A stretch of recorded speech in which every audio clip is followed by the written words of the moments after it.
예, 안녕하십니까. 하나증권에서 통신서비스하고 장비업종을 맡고 있는 김홍식입니다. 저희 오늘은 통신서비스하고 장비를 볼 때 어떻게 저희가 분석해야 되는지, 주가가 되게 궁금한데 어떤 식으로 분석을 해야 되는지, 주가 판단할 때 여러 가지 지표들도 있을 수 있고 기본적인 백그라운드도 필요한데, 대표적으로 어려운 이제 네트워크에 대한 이제 이해가 필요하고 또 규제에 대한 이해가 필요합니다. 그래서 거기에 대해서 추가적으로 설명하는 자리로 오늘 콘텐츠를 준비했으니까 잘 들어주시면 감사하겠습니다. 예, 통신 서비스의 일단 상승 조건이라고 저희가 좀 거창하게 다뤄봤는데요. 통신 서비스 주가를 어떻게 볼 거냐? 어떻게 보면 어떤 분들은 이번 분기 실적 잘 나와 아니면 잘 안 나와 뭐 이런 거에 대해서 관심이 많으신데, 사실은 어떻게 보면 의외로 통신 서비스의 실적과 주가 간의 관계가 그렇게 밀접도가 높은 편은 아닙니다. 그래서 실제로 보면 과거 2G, 3G, LTE, 5G가 가면서 저희가 요금이 올랐죠.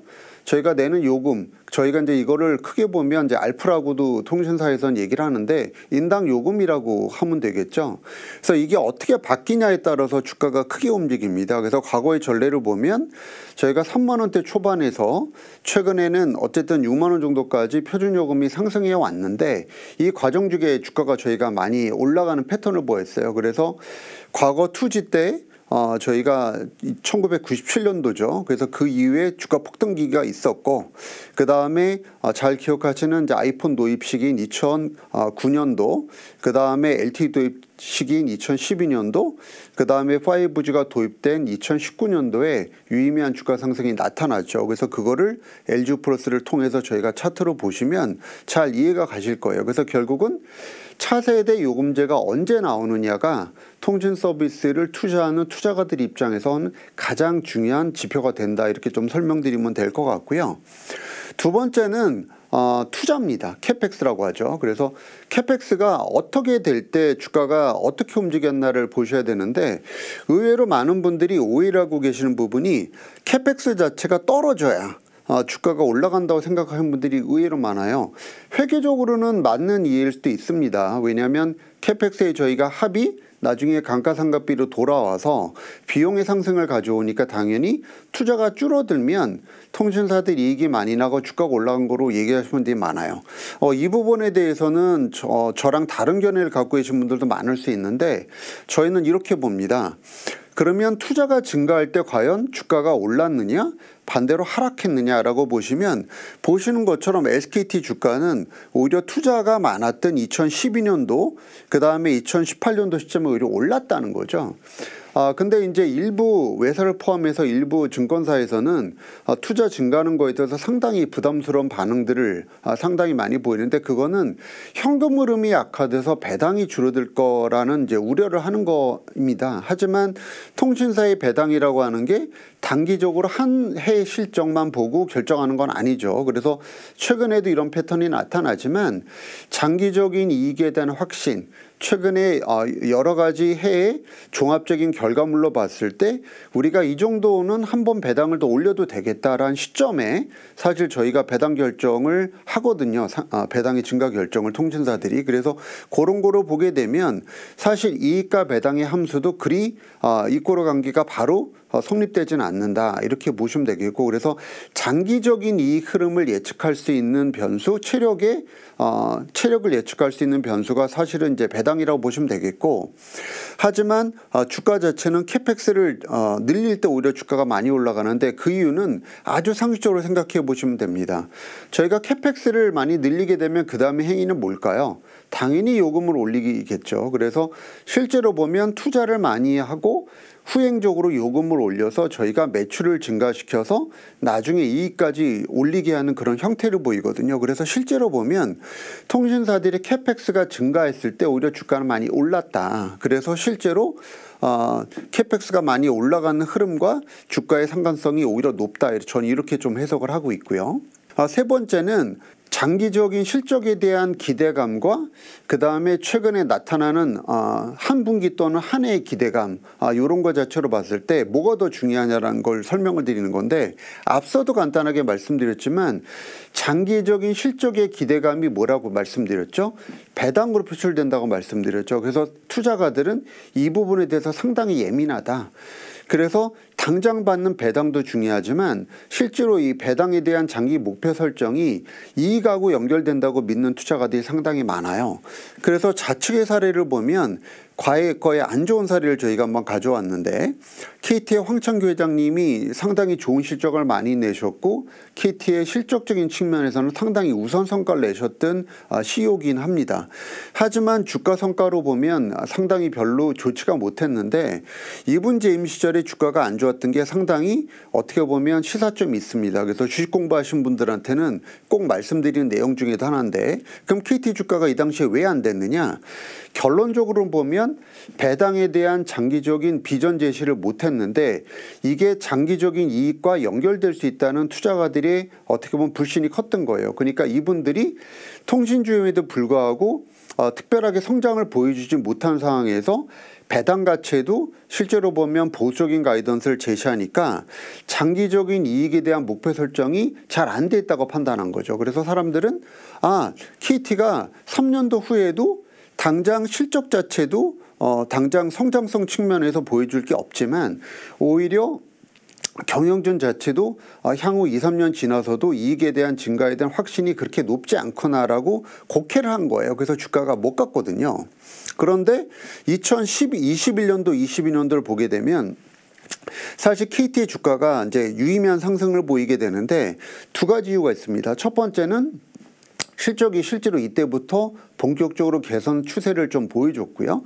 두 번째는 거기에 대한 장기적인 배당이 증가할 수 있다는 기대감, 그 다음에 장기적인 이익에 대한 목표 설정이 잘 돼 있었어요, 경영진이. 그러니까 실제로 보면 2021년도, 2022년도에 구현모 회장 시절에는 오히려 주가가 굉장히 탄력적으로 움직이는, 그래서 양대 그 두 CEO가 각각 재임했던 시절에 실적이 그때 좋은 시점이 있었지만 실제로 보면 황창기우 회장 때는 주가가 생각보다 가지 못했고 그 다음에 구현모 회장 때 오히려 주가가 많이 갔던, 오히려 5G가 돌아와서 오히려 성숙기에 진입했음에도 불구하고 오히려 주가가 크게 올랐는데 오히려 최근에 주가가 많이 올라갔던 가장 큰 이유가 결국은 CEO의 자신감의 표현, 그래서 장기 실적에 대한 표현 때문이었다. 그래서 통신주 같은 경우도 어떤 분들이 오해하시는 게 분기 실적과 그 다음에 당기 실적의 이익에 대한 변동폭이 주가에 반영된다고 단순하게 보신 분들이 많은데 시장은 그렇게 생각하지 않는다. 그래서 되게 장기적인 밑그림을 중시한다. 이렇게 좀 말씀을 드리고 싶고요. 그 다음에 이제 통신 서비스 같은 경우에는 대표적인 규제 산업이죠. 그래서 결국은 규제 상황과 그 다음에 이익에 대한 흐름, 그래서 이익에 대한 기대치가 멀티플, 소위 말하는 PER이나 PBR, 그 다음에 저희가 또 한 가지 지표로 통신 서비스의 이제 독특한 지표인 기대배당 수익률, 그래서 어떻게 보면 저희가 이거를 PER처럼 보라고 말씀을 드리고 있는데 이게 달라진다는 거예요. 그래서 실제로 보면 이게 높아지는 시점과 낮아지는 시점이 있죠. 그래서 거기에 따라서 저희가 타겟 프라이스, 그래서 목표가를 할당해서 해석을 해야 되는 그런 과정이 필요한데 대표적으로 보면 5G나 LTE가 도입될 당시는 당연히 배당 수익률은 저희가 낮게 형성이 될 수 있겠고요. 그 다음에 PER이나 PBR은 높아질 수 있겠죠. 그래서 성장에 대한 기대감이 높은 시점에서는 당연히 이 부분 자체에 대해서 할증 요소가 됩니다. 배당 수익률은 현재가 5%, 6% 형성된다고 하면 향후 5G 어드밴스나 6G에 대한 기대감이 커진다면 이게 4%까지도 내려갈 수 있는 것이고, 반대로 향후에 대한 다음 네트워크에 대한 기대감이 낮으면 오히려 지금 5%, 6%에 대해 있었던 기대배당 수익이 내려갈 일이 별로 없겠죠. 그래서 첫 번째는 기대배당 수익률 안에서 낮아지는 현상, 높아진 현상이 이익 흐름하고 연동해서 나타날 수 있다는 거고, 두 번째는 규제가 중요합니다. 그래서 규제 사항이 어떤 애에 따라서 이제 통신사들이 멀티플, 그래서 PER이나 그다음에 배당 수익률이 변화될 수 있는데 그게 왜 그러냐면 실제로 매출액이나 이익에 대한 영향을 미칩니다. 대표적으로 저희가 뭐 제사이통이라든지 이런 부분은 MS에 영향을 미칠 수 있는 변수였겠고요. 최근 이슈가 많이 되고 있는 단통법도 마케팅 비용에 영업 비용 쪽에 영향을 미칠 수 있는 변수죠. 그래서 저희가 이런 부분 자체가 실제로 통신사들의 멀티플의 할증 요인 또는 할인 요인이 되면서 영향을 줄 수 있다. 그래서 저희가 지금 SKT의 적정 PBR을 얼마로 볼 거냐, 배당 수익률 얼마나 볼 거냐를 저희가 이 흐름과 규제 사항에 따라서 따르게 해석할 필요가 있다. 그래서 과거 흐름을 보시면 참조하시면 될 것 같고요. 다음은 통신사들이 이제 일반적으로 얘기를 많이 하고 있는 통신사와 이제 금리와의 연관성입니다. 그래서 특히 최근에 좀 많이 이슈가 되고 있죠. 그래서 어떤 분들은 그런 말씀을 많이 하세요. 금리가 내려가게 되면 통신주 수급 안 좋아져서 주가 안 되는 거 아니야, 이런 말씀 많이 하시거든요. 근데 저희가 드리고 싶은 얘기는 본질적으로 금리하고 통신사의 연동성은 크지 않다.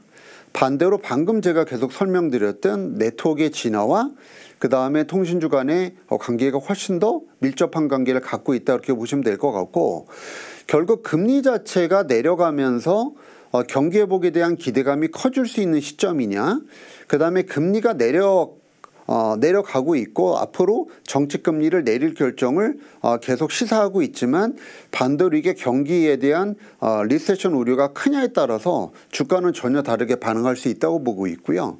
지금 현재 주식시장의 패턴은 사실 후자 쪽이 좀 가깝죠. 그래서 어떻게 보면 금리가 내려갈 거를 투자가들이 인지하고 있지만 경기 침체 우려가 워낙 큰 관계로 실제로 경기 관련주에 선뜻 손이 안 나가는 상황이기도 한데요.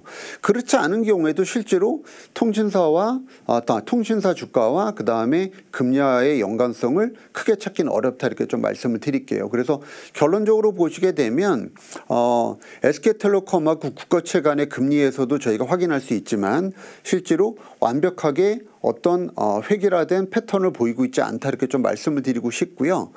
그 다음에 금리가 내려가고 저희가 배당 수익률이 현재 주가가 올라가지 않아서 현재 배당 수익률이 유지된다 가정하면 또 한 가지 이슈가 발생되는 게 통신사들 CFO 또는 CEO가 배당을 현재처럼 계속 유지할 것이냐, 아니면 추가적으로 자사주를 더 많이 해서 장기적으로 배당 유출분을 줄일 거냐에 대한 고민을 할 수 있어요. 그게 무슨 얘기냐면 오른쪽 그래프에 보시는 것처럼 요플러스의 경우에 지금 1,000억, 2,000억의 자사주를 하냐 안 하냐 이런 얘기들을 이 시장에서 오가고 있는데, 그럼 만약에 2,000억에 대한 자사주를 매입한다 가정하게 되면 실제로 매해 저희가 60억 정도의 배당 유출분이 감소되는 효과가 있거든요.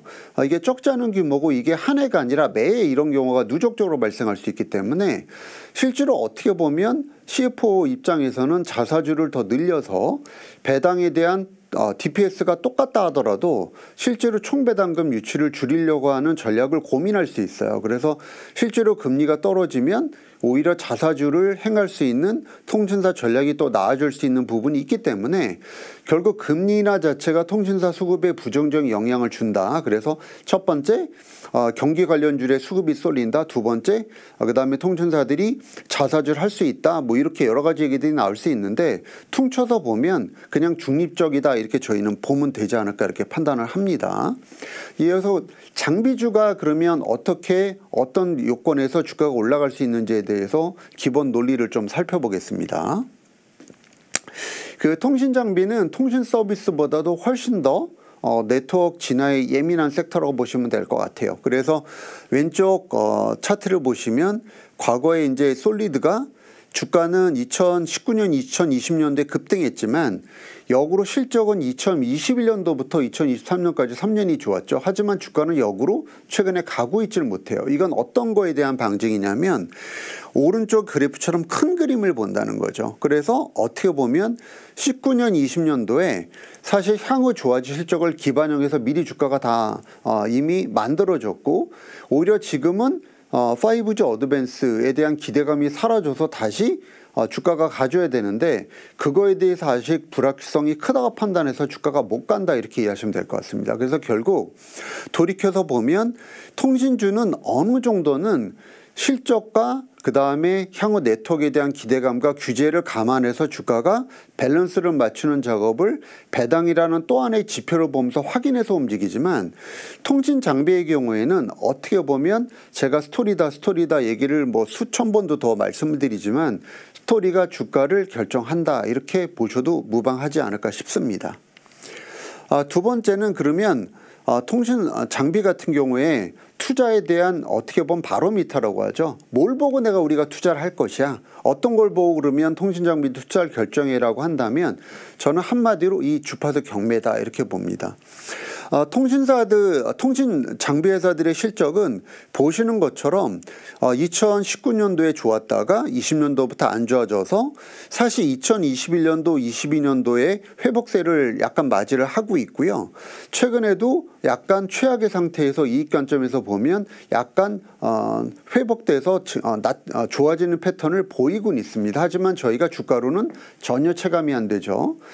사실은 어떻게 보면 솔리드 주주 입장에서는 현재 주가가 매우 불만스러울 거고 그 다음에 적자를 내고 있는 KMW 주주 입장에서는 그나마 다행일 수도 있을 것 같아요. 근데 어쨌든 두 회사의 주가에 큰 차이가 없는 가장 큰 이유는 스토리가 똑같기 때문이에요. 그래서 결국 이 스토리가 어떻게 보면 주가를 결정한다고 앞서 말씀드렸는데 이 주파수 경매가 그러면 왜 중요하냐를 보시면 결국 주파수 경매는 향후 투자의 바로미터이기 때문입니다. 그래서 실제로 보면 어떤 주파수로 할당한다 하더라도 통신 장비 회사가 수주를 받을 수 있는 투자분을 수주할 수 있는 기회는 분명히 생기기 때문에 이걸 저희가 확인하려고 하는 거죠. 그래서 국내의 경우엔 지금 벌써 6월 달부터 주파수 경매 로드맵을 발표한다고 했는데 8월까지 지금 넘어와서 아직도 발표가 없어요. 그래서 이게 발표되고 또 미국도 이런 거에 대한 로드맵이 발표가 되면서 사실 스토리가 붙어서 주가가 올라가는 걸 저희가 기대해야 될 시점이라고 보시면 될 것 같습니다.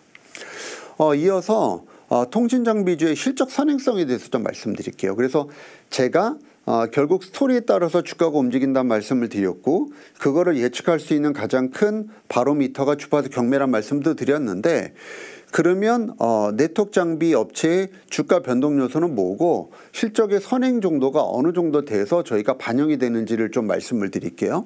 결론부터 말씀을 드리면 네트워크 장비는 첫 번째는 당연히 실적에 대한 연동성을 갖고 있겠죠. 어느 정도는. 그 다음에 두 번째는 수준 모멘텀, 그 다음에 마지막은 스토리인데 결국은 스토리가 먼저 나와주면서 수주로 확인하는 작업이고 이거를 최종적으로 실적으로 특히 매출 쪽에서 확인하는 작업이 후행적으로 발생되면서 주가는 계속 만들어지는 그림이다 이렇게 하신 게 정확한 해석일 거고요.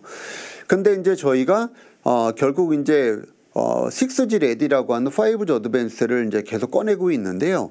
실제로 보면 저희가 이제 이거에 대한 주가 반영을 언제 할 거냐를 예측해서 장비주를 사야 되는 그림인 거죠. 그런데 이게 정해진 게 없어요. 그래서 과거에 어떤 때 보면 1년 빨리 선행한 경우도 있고 6개월 또는 9개월 빨리 선행한 경우도 있고 아주 가장 많이 선행한 경우는 거의 2년 가까이 선행한 경우도 있거든요. 사실은 이제 5G의 경우에는 어떻게 보면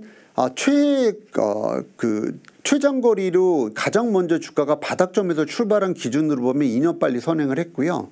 본격적인 주가 상승을 감안해도 대략 1년 정도 주가 선행이 나타났다 이렇게 이해하시면 될 것 같아요. 그래서 결국은 통신 서비스 장비주 모두 다 주가 선행성을 갖고 있다 이렇게 좀 말씀을 드리겠습니다. 그래서 여태까지 저희가 그 통신 서비스하고 장비주가 어떻게 주가가 어떤 조건에서 움직인지를 설명을 드렸는데요. 여기서 첫 챕터 1을 좀 요약을 해드리자면 결론적으로 통신 서비스하고 장비주 모두 네트워크 진화라고 하는 가장 강력한 재료로 큰 그림에서 주가가 만들어진다. 그래서 월봉을 보시면 다 네트워크에 대한 진화를 패턴으로 SKT나 솔리드나 주가가 다 만들어졌다 이렇게 보시면 될 것 같고요. 통신 서비스는 여기에 플러스 장기적인 이익에 대한 기대감을 배당으로 설명을 하고 있고 그 다음에 통신 장비주 같은 경우에는 주파수 경매라고 하는 독특한 이정표를 가지고 향후에 매출을 추정하려고 하는 습성을 갖고 있기 때문에 요거를 저희가 체크포인트로 삼으면서 주가를 예측하는 변수로 보시면 된다 이렇게 하시면 될 것 같고요.